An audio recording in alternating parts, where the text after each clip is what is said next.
سر آج کے دن کے حوالے سے یوم شہداء کی تقریب جو ہے اس کا انعقاد کیا گیا ہے آج پاکستان میں. روایتی طور پر تو 6 ستمبر کو ہوتا ہے، لیکن سیلاب کی وجہ سے ظاہر ہے کہ جو اظہار یکجہتی بھی تھا اور پھر ہماری فورسز اس سارے پروسیس پہ بھی مصروف تھیں، تو آج جو ہے یہ تقریب ہوئی ہے. اس حوالے سے میں چاہوں گی کہ آپ اپنا ٹیک دیجیے گا کہ ہمارے جو جوان ہیں، فورسز ہیں، وہ ہمیشہ اپنے ملک کی سرحد کی حفاظت کے لیے جس طرح سے تیار رہتے ہیں، چوکس رہتے ہیں، اور جس پیشہ ورانہ مہارت کا جس طرح سے اظہار کیا جاتا ہے، اپنی جان بھی قربان کر دی جاتی ہے، یہ اس کی نظیر کم ملتی ہے. اسی لیے ہماری افواج کا شمار جو ہے وہ صف اول کی افواج میں ہوتا ہے پوری دنیا میں. دیکھیں جو یونیفارم سروسز ہوتی ہیں، یہ ایک واحد ادارہ ہوتا ہے جس میں اس میں جو سروس کر رہے ہوتے ہیں ان سے یہ توقع بھی کی جا سکتی ہے کہ اگر وقت آئے تو وہ جو ہے اپنی جان کی پرواہ کیے بغیر وہ اپنے مشن کی تکمیل کو تک پہنچائیں گے. جی. تو کسی پروفیشن میں آپ کو یہ ریکوائرمنٹ نہیں ہوگی سوائے فوج کے. اور اگر آپ شروع سے 1947 سے دیکھیں پاکستان فوج کا جو کردار رہا ہے، سب سے پہلے جو مہاجرین کی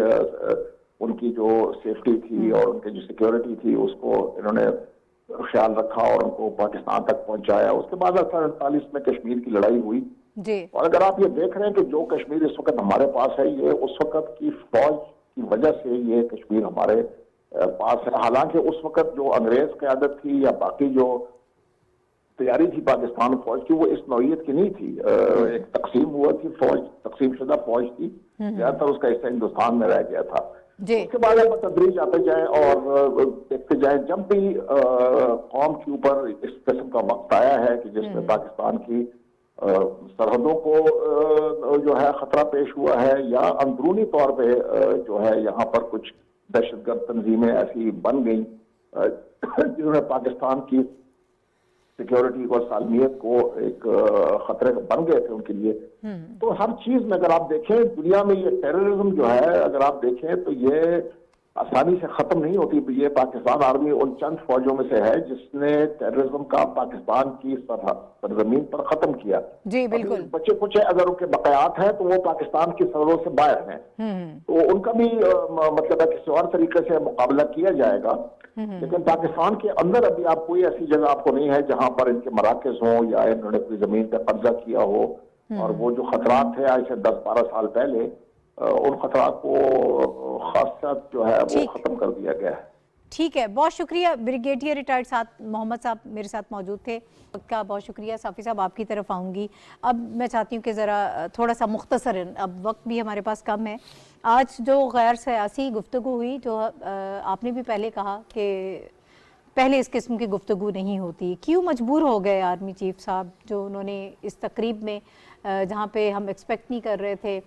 کہ انہوں نے بات کی کہ فوج کو تنقید کا نشانہ بھی بنایا جاتا ہے، ہم سیاست میں انگیج یا انوالو نہیں ہونا چاہتے، لیکن زبردستی جو ہے اس حوالے سے بات کی جاتی. بہت ساری چیزیں انہوں نے کی. اب میں وقت بچا رہی ہوں، آپ مجھے بتائیے گا وجہ کیا ہے. میرے خیال میں آپ سیاسی بات چیت کی بات کریں، غیر سیاسی نہیں بلکہ سیاسی بات چیت آج انہوں نے کچھ کی ہے. یہ بالکل غیر معمولی واقعہ تھا آج جب آرمی چیف نے ایک جو ویسی بھی وہاں پہ ایک جذباتی سا ماحول تھا، شہداء کا تذکرہ تھا، شہداء کی فیملیز موجود تھی،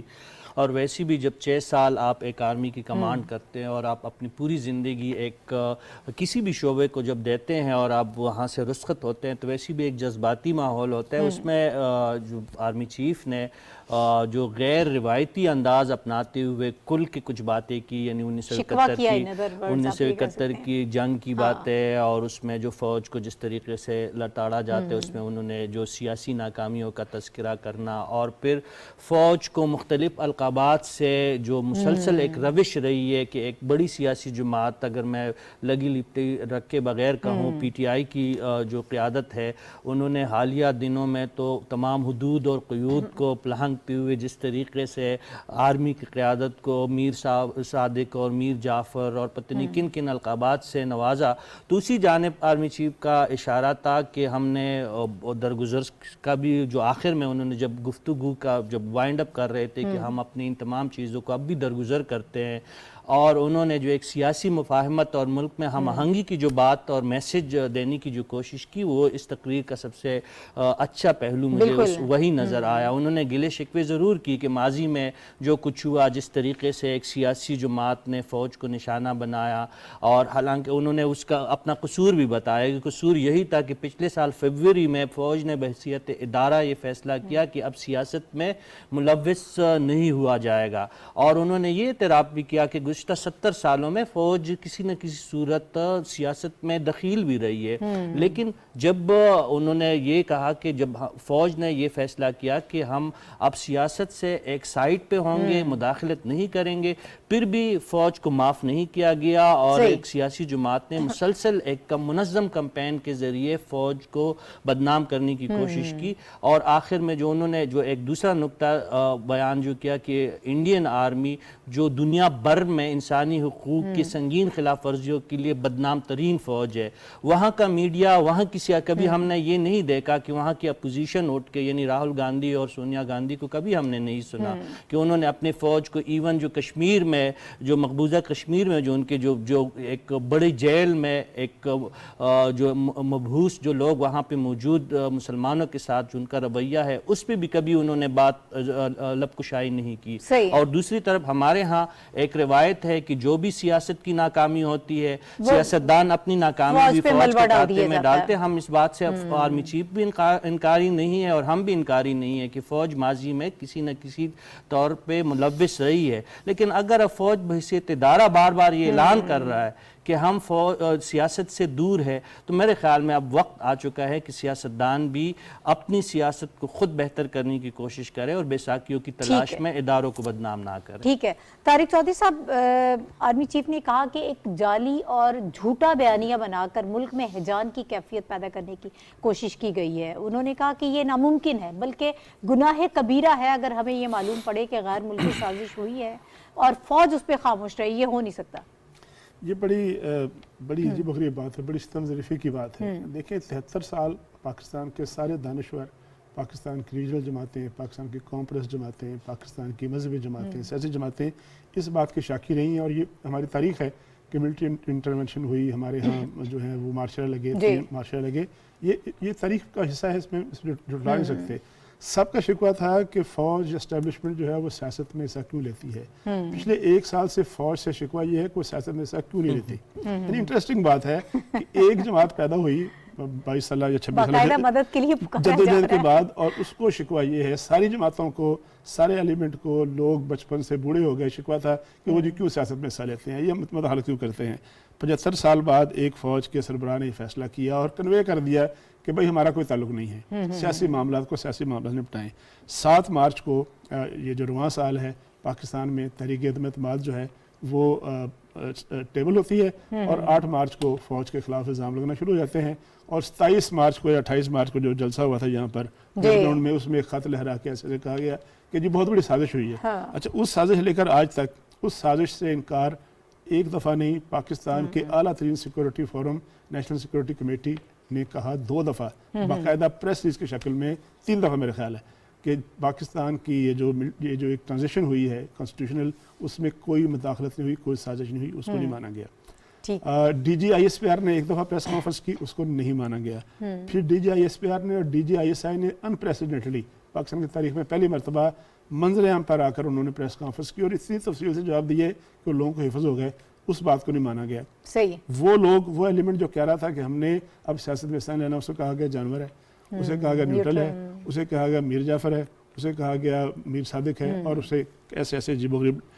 میں دنیا کی کسی اور فوج کو بھی نہیں کہہ سکتا جو اپنی فوج کو کہا گیا۔ اس کے باوجود تحمل کا مظاہرہ کیا گیا، ریسٹرینٹس کا مظاہرہ کیا گیا، اور شاید پس پردہ ان کو بتانے کی کوشش کی جاتی رہی کہ ایسی بات نہیں ہے۔ آج بالکل آخری فکر، آج پاکستان آرمی کے سربراہ نے کہا